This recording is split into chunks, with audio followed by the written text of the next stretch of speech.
जब केदारनाथ बाबा ने भक्त के लिए 6 महीने को बदला एक रात में। हर हर महादेव। दोस्तों, पौराणिक कथा के अनुसार बहुत समय पहले जब गाड़ियों की सुविधा नहीं थी, तब धनवान लोग बैलगाड़ी या घोड़े का सहारा लिया करते थे, लेकिन गरीब लोगों के लिए पैदल यात्रा करना ही एकमात्र उपाय था। उसी समय गरीब शिव भक्त ने केदारनाथ धाम की यात्रा करने के लिए मन में ठान ली और पैदल यात्रा शुरू कर दी। वो इतना भोला था कि उसे तो केदारनाथ का रास्ता भी नहीं पता था, परंतु उसको ये विश्वास था कि बाबा केदार उसको दर्शन जरूर देंगे। इस तरह लोगों से रास्ता पूछते पूछते वो धीरे धीरे आगे बढ़ने लगा। जय भोले का नाम जपते जपते वो 2 महीने तक लगातार चलता रहा और फिर 2 महीने बाद अंत में जैसे तैसे केदारनाथ मंदिर के पास पहुंच ही गया। लेकिन वहां पहुंचकर उसने देखा कि चारों तरफ सन्नाटा छाया हुआ है। वो मंदिर भी बंद पड़ा है और साथ ही भारी मात्रा में बर्फ की बरसात हो रही है। ये सब देखकर उसके मन में सैकड़ों सवाल उठने लगे। सभी सवालों के साथ वो मंदिर की तरफ बढ़ने लगा। तभी उसे एक उम्मीद की रोशनी दिखाई दी। उसने देखा कि मंदिर के पंडित जी पूजा करने के बाद मंदिर का दरवाजा बंद करके अपने घर को जा रहे थे। फिर क्या था? उसने कांपती आवाज में कहा, पंडित जी, मैं बाबा शिव के दर्शन करना चाहता हूँ। कब होंगे मुझे मेरे प्रभु के दर्शन? उन्होंने उससे बताया कि मंदिर का दरवाजा अब 6 महीने के लिए बंद हो गया है और अब 6 महीने के पहले मंदिर का दरवाजा नहीं खुलेगा। ये सुनकर शिव भक्त के पैरों के नीचे से जमीन खिसक गई। आप भी सोच रहे होंगे ऐसा क्यों? भक्त द्वारा कारण पूछने पर पंडित जी ने बताया कि केदारनाथ मंदिर साल में सिर्फ 6 महीने के लिए ही खुलता है और बाकी के 6 महीने बंद रहता है। ये नवंबर में दीपावली के बाद भाई दूज के दिन बंद हो जाता है, क्योंकि इस समय वहाँ बहुत अधिक बर्फ गिरने के कारण मंदिर बर्फ से ढक जाता है। ऐसे में यहाँ जाना खतरे से खाली नहीं होता। इसीलिए अप्रैल के महीने में अक्षय तृतीया के दिन मंदिर के पट खोले जाते हैं और बाबा केदार अपने भक्तों को दर्शन देते हैं। ये सुनकर शिव भक्त के होश उड़ गए। आंसुओं से उसका गला भर गया और वो वहीं फूट फूट कर रोने लगा। थोड़ी देर तक तो वो कुछ भी नहीं बोल सका, लेकिन जैसे तैसे उसने कहा, पंडित जी, मैं 2 महीने से पैदल चलकर बहुत दूर से आया हूँ। मैं बहुत गरीब हूँ। इस कड़ाके की ठंड में मैं कहाँ जाऊंगा? आप सिर्फ मुझे एक बार मेरे भोले बाबा के दर्शन करने दो। लेकिन पंडित जी कहाँ उसकी बात सुनने वाले थे।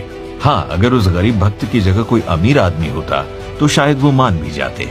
उल्टा उससे कहा कि या तो 6 महीने बाद आओ दर्शन के लिए, या फिर ये महीने के लिए यहीं रुक जाओ।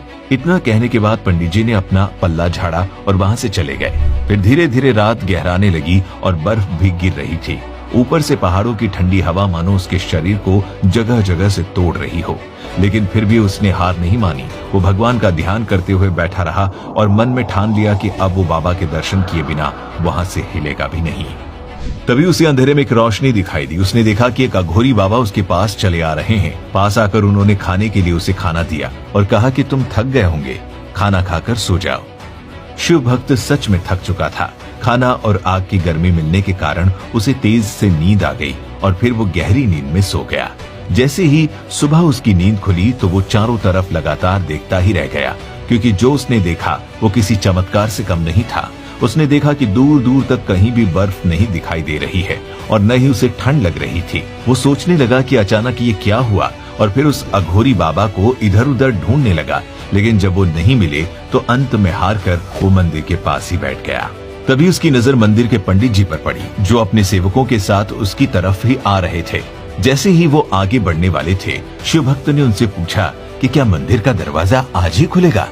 तब उन्होंने तुरंत कहा, जी हाँ, आज 6 महीने की ठंड के बाद अक्षय तृतीया के शुभ दिन मंदिर के पट खोले जाएंगे। वो अभी भी उस शिव भक्त को नहीं पहचान पाए थे। तब उसने कहा, महाराज, आपने तो कल ही कहा था कि 6 महीने से पहले मंदिर नहीं खुलेगा, तो फिर आज ये सब मैं समझा नहीं। तब उन्हें धीरे धीरे सारी बात एक के बाद एक याद आ गई, लेकिन उनका कहना था कि ये बात 6 महीने पहले की थी, परंतु शिव भक्त ये मानने को तैयार ही नहीं था।